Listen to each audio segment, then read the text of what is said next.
te thil dang vial te hi a lo mi in abian asare chulaka manung chu akut te in tlak khala ki afo asar akut tin akan sar ka te la cho thil pakhat a chia mi thil kha phan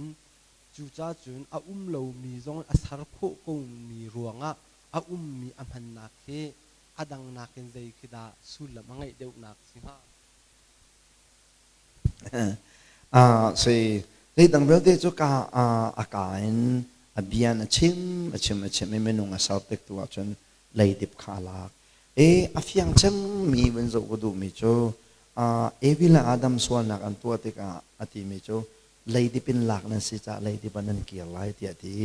makakha phi tampi lak aphi pakhat si do si te khawin sim ko du mi se valai na lak mi kha valai nan kial than lai ti ati menung khatlak ala ke avun saw tompal baka khan tlak asar nak arwang kha avun chim chu cha chun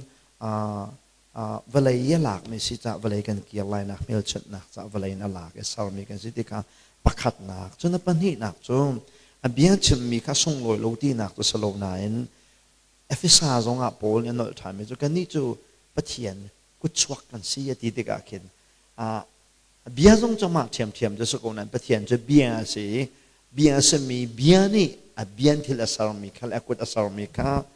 ai khai dang in chun char tuk ok to salo na in only emphasize to ngai mi chu kan ni chu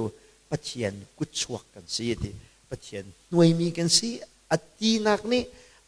idea kan pek mi chu sung loi khunin dot khunin thusan khunin akan sarti nak zong he sul lam lak kho sanga ti khawan chim ga du mi se